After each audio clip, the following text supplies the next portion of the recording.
welcome back to my channel. If this is your first time, welcome to my channel. Hope I'm not too shaky. I'm driving on my way to work.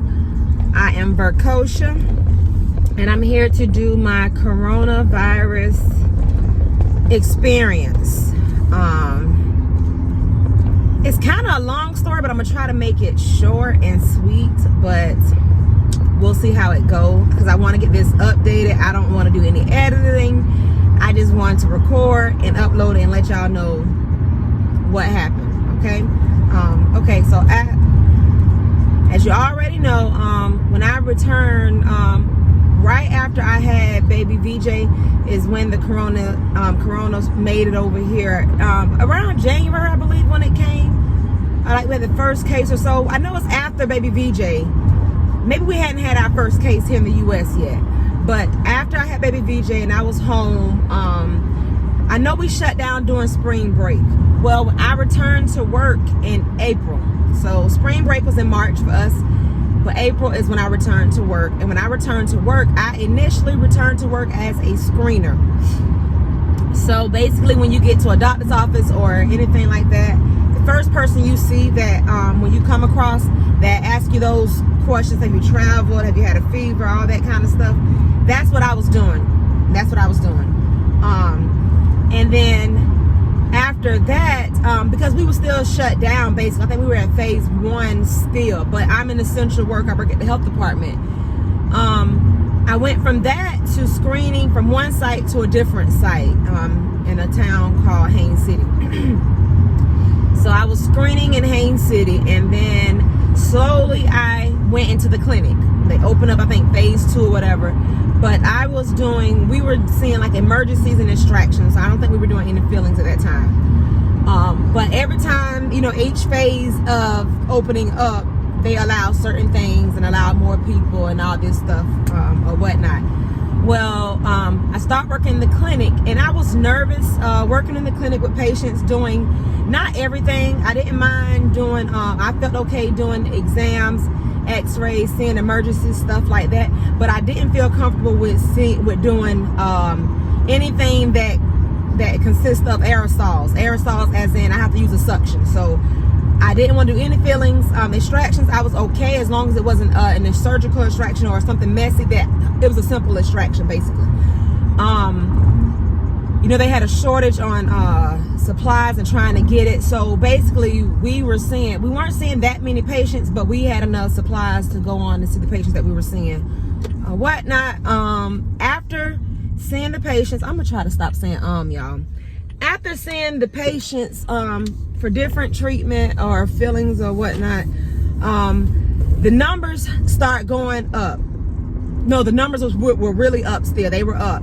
And they needed help inside of the COVID task force, the information center, all that stuff. So they had to hire people. So they pulled employees. I'm still saying they pulled employees from different departments to help in the COVID center. So I was one of the ones that got pulled from dental, and I started working the COVID. They did basically one day we got thrown into it, basically, because this is a new virus, new thing. You have to learn as you go. So I was working COVID call center, and when I say calls, I was getting 80 calls a day, and that's hang up another call, hang up another call, hang up another call. I might get someone that was long-winded and could talk for a full 5, 6, 7. I had a couple of them that talked like 30 minutes. Those were breathers for me, to just let me just sit down and listen. They just wanted somebody to listen to them. So that's the kind of thing that I was doing in the COVID call center information line, where I would tell them where they can get tested, anything from where you can get tested to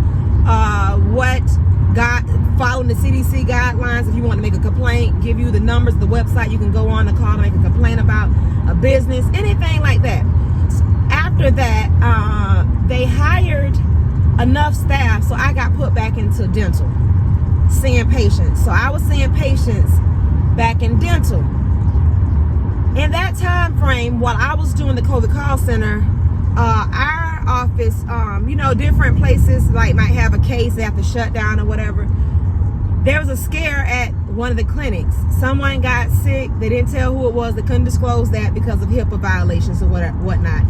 But I was nervous because I kept going over to, I went over there to have my lunch because that's where I was comfortable eating lunch at. That was my staff that I saw every day anyways and worked with. So my food was inside the lunchroom and over in dental. So when they shut down, everyone got sent home except for myself, the dentist, and then, you know, whatnot.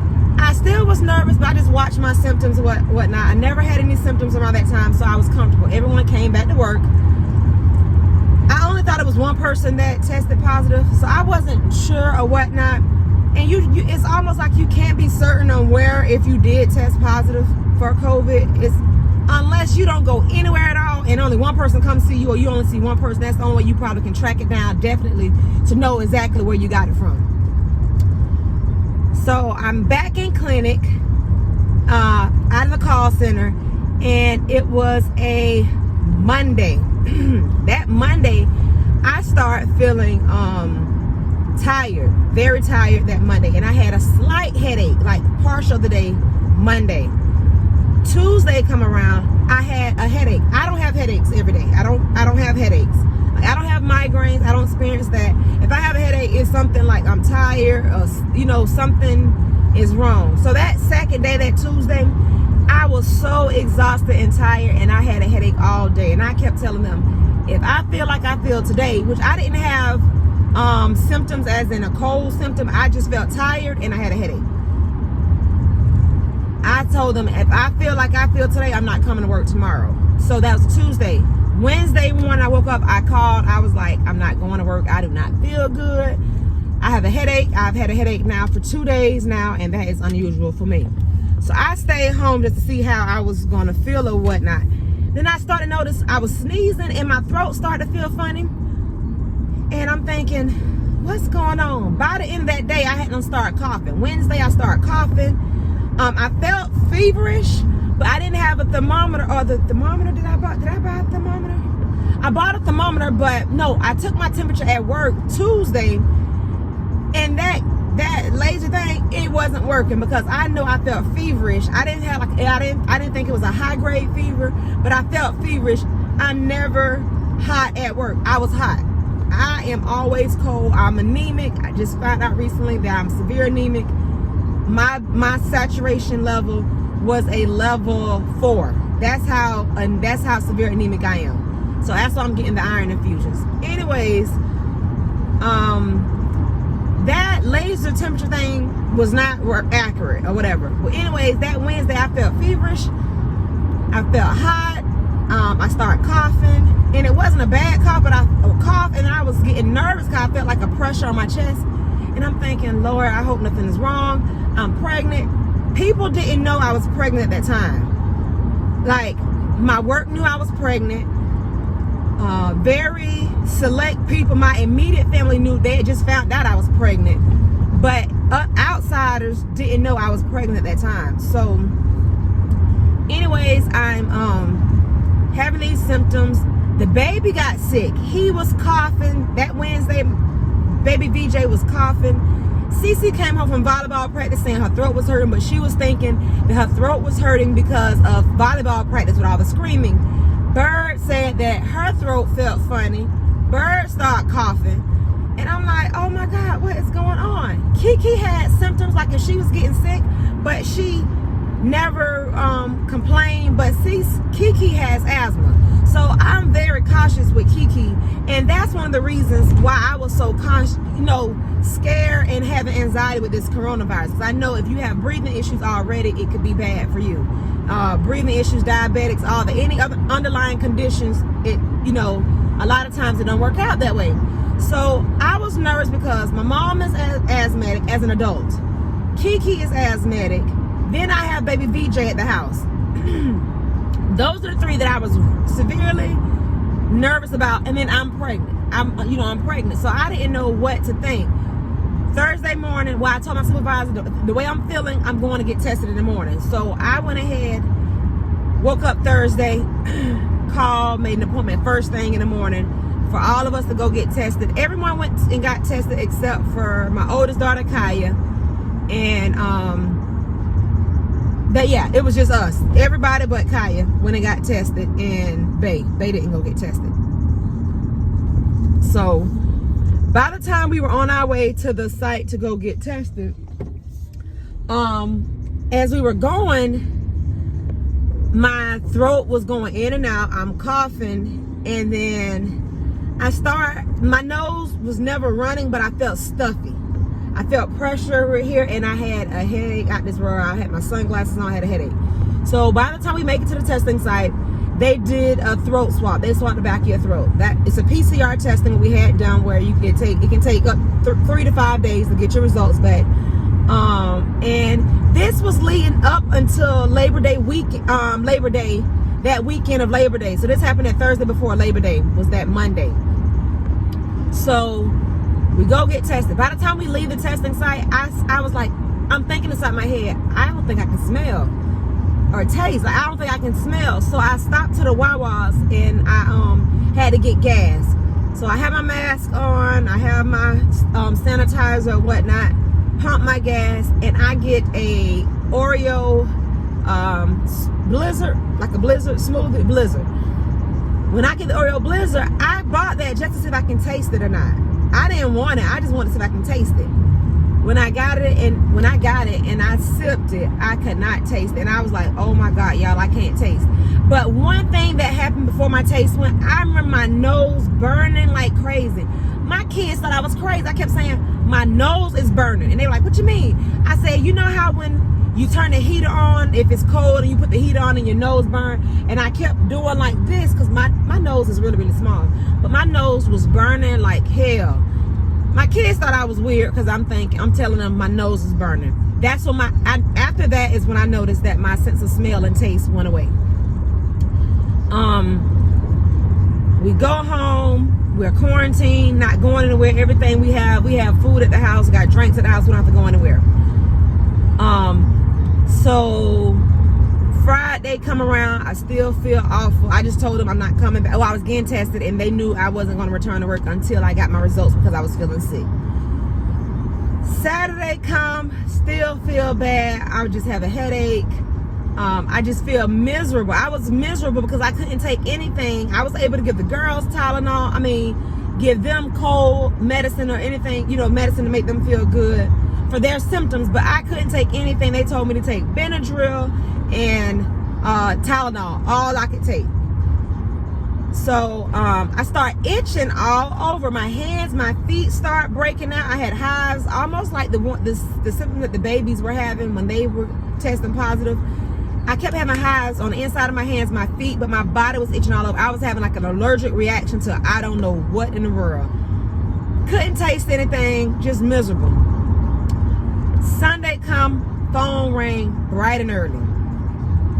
Dun dun dun dun. Answer the phone. I see it say late well, so I'm thinking it's Polk County. I live in Highlands County, but it actually somebody from Highlands County calling me. And they were calling me to give me my results for my testing. It was a lady on the phone, and it's a weekend call. So I didn't know that if you test positive, if they get your results of the weekend, they will call you over the weekend because they have to let you know as soon as possible, that you're positive. That's how they're trying to, crack down on different things. Well, anyways, they tell me I test positive. CC test positive, and myself, CC, and Bird, all three of us test positive.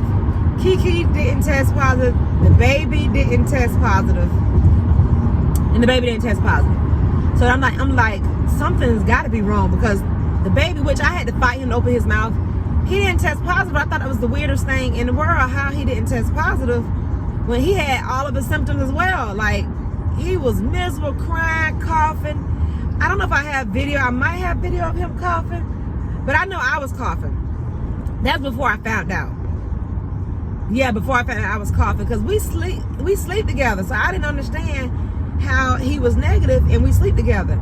Well, anyways, I test positive, and then I let my family know. I told my mom I was sick because she knew I was sick because she hadn't got baby VJ after I was feeling sick those days. I told her I was going to get tested or whatnot. So I let everybody know, my sisters, my mom, because I see my mom every day. Different people that I saw over that weekend, coming up until that Monday when I initially started feeling bad, I let them know so they can go get tested or just watch their symptoms and go into quarantine to watch and make sure that they came in contact with a positive case or whatnot. So basically my whole family was put on quarantine. Another individual from my family did test positive, but it was only, one other person tested positive besides people in my household that tested positive. I won't reveal that person because I know they don't want their business out there or whatnot. But I tell you guys, that 14-day quarantine, I had symptoms. I don't know if I had my symptoms way longer than anyone else because I couldn't take anything to help with my symptoms, but I still had a cough and a headache for that full month. I tested positive for a full month. So some people, they would call. Now I'm working in scheduling with COVID. Now I'm working with scheduling and I give results now with COVID. Because after all of that happened, I couldn't see my OBGYN. I couldn't see my regular doctor. No one wanted to see me. I went to the emergency room. That lady walked in the room and stood to the door and didn't even come past. I was beyond upset. They didn't take my temperature. Only thing they did was take my temperature with that little laser thing when I walked in, when I told them I tested positive. When I told them that, they told me to sit back outside and stay there, somebody get with me. When they came and got me, the man stood. He had his distance, which was 6 feet. I don't mind that. But we're outside talking with people walking up inside the emergency room. What kind of, to me, I'd rather you put on your whole full PPE, come out there, talk to me, because you can get in close contact with that, how nurses dealing with the other patients in the hospitals. I was so upset with Advent Health in Sebring. I was beyond. The only person that took my temperature was the lady that was volunteering outside. I didn't get a blood pressure checked, and I told them I was pregnant.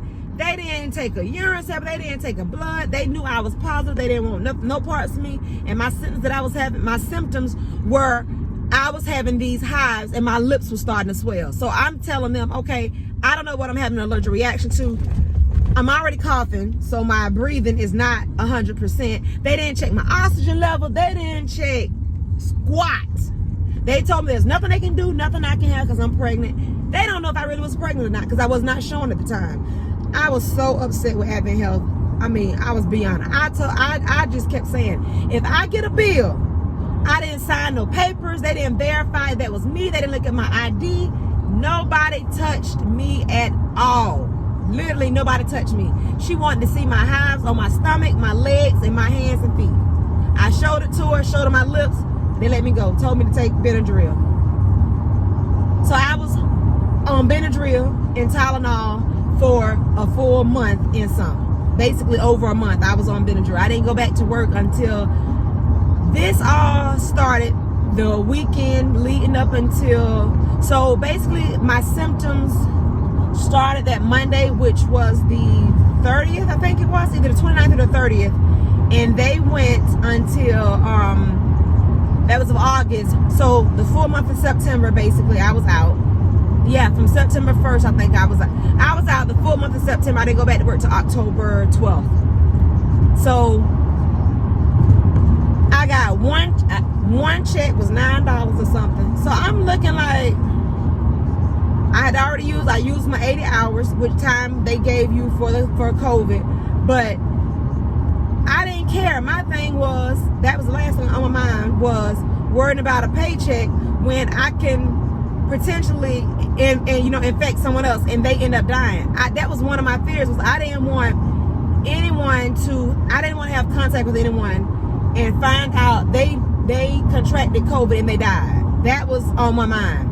I didn't want my mom to get sick. I didn't want, I was nervous for my loved ones. I don't have asthma or whatnot, but I know my side effects was crazy.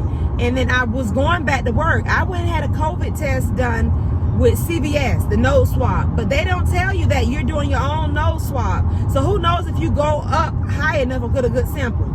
That test came back negative, but I still was having symptoms. So I said, okay, if I'm negative and I'm having symptoms, then it's just residual symptoms. I went back to work that Monday. When I went back to work that Monday, they called me that Monday while I was at work after I had saw my first patient and told me that I was still positive. I said, but I told the supervisor, I was like, the way I don't feel good still. I have a headache and I don't feel good. I feel like I did when I first contracted it. But I'm negative, so that's why I'm here at work, because I was negative. So it could have been just side effects from COVID. Well, when I found out I was positive, I went ahead and left. I say, they just called me to my positive, I'm leaving. I got my stuff and I hauled tail and let the ones that was at work that know that, hey, I still tested positive. I just test positive again. I don't feel well. They say you're not contagious after after so many days or whatnot. I had symptoms. So to me, I was symptomatic. So I didn't know if I was contagious or not. But I knew that how I felt, and I knew I didn't feel good, and I was still positive. So I finally didn't test positive. I got my results, I think, on October 8th or 9th. It probably was late, the 8th, on the 8th. I think late Thursday evening, I didn't, or either that Friday. One of those days I got my results back where I was finally with the health department. That's the test that I trusted, was the health department, where they did a oral swab of my throat. That's the one I trusted. When I got those results back saying I was negative, by that time I still had a headache, but it wasn't how I was the first, in the beginning and whatnot. But Bird, Anaya, she tested negative the week before, or 2 weeks, the 14 days before she tested negative. But myself and CC still was positive. And then we finally got our negative the same time. But we were feeling a whole lot better when we finally got our negative. So I was so thankful and glad I beat COVID. I pray it never come back. I know there are cases where people get COVID more than one time, but I am glad that I am over it. We made it through. There's a lot of people that cannot say that they are dead and in the grave. Their loved ones had to have a graveside funeral with only 10 people. That breaks my heart. I couldn't imagine having to go through that. I lost relatives that died with complications from COVID. So I know it was real. A lot of people, they were skeptical, thought it was not real, but I knew all the while it was real. I knew it was real. I was watching the news and watching it like a hawk. When they were saying it was a hoax, I knew it was not a hoax. Okay, hoax my tail. Science don't lie. Well, anyways, I just want to come on and give you guys, that's what happened. That was one of the things that I went through, and that's why we did the gender reveal the way we did it at home, because we were home quarantining and all my family, so we did it via FaceTime. My family, I popped the thing inside the house, and that's how we found out I was having a baby boy. So we didn't get to do the big barbecue and do the reveal, pregnancy reveal and gender reveal at the same time. But I just want to come on here and give you guys my experience. My heart goes out to everyone that is experiencing it, that has lost anyone, any loved ones. My heart go out to you. I'm just thankful and grateful and blessed to be alive. On the phone working COVID call center, I spoke to this man. It broke my heart. His wife was in her 30s, early 30s. They tested positive. She went to the hospital for asthma, breathing issues. He's told me she never came home. That's the last time he saw her, when she was going to the hospital to get treatment for her breathing. She never made it home. 3 young children. He's a widow. He is home now with 3 children of his own, and his wife is dead and gone in the 30s. The husband was my husband's age, but the wife was my age. It broke my heart. I went home in tears. It was depressing. I literally cried. I had to put the phone on like I went on a break, and I had to take a breather, because that was before I even had my experience with it. So I couldn't imagine being a widow. I just thank God for grace and mercy on my life, and the ones that, that still beating it. I pray for the ones that are still going through it, that's having issues. Y'all, this is real. COVID is real. I'm glad they have the immunization, the shots coming out. I hope, I'm gonna watch and see how they go, see the side effects. I won't be one of the first ones to get it, even though I'm on the front. I'm not in the hospitals, but I would not. I just made it work, you guys. But I just want to tell y'all that I'm praying for you. If you're going through COVID, I'm praying for you. My prayer is for everyone that's going through this thing, your loved ones, people that's not working, that don't have any income. I am blessed. I still have a job, so I am thankful for that. But I just want to come on here and give you guys my experience. I forever love you. Next updates will be baby updates, bump dates. Then I'm just going to jump in from where I am now, because basically I didn't record any bump dates except for doctor's appointments. I have some of those that I have saved. So, and then right now I am currently 32 weeks. This week I'm 32 weeks. So baby X will be here soon. So I have to do a name reveal for the ones that wasn't on my live before. I did disclose that information to them, but that's what's coming up. Updates on baby VJ and baby X, who is here and showing his, making himself known. Be blessed, y'all. Peace out.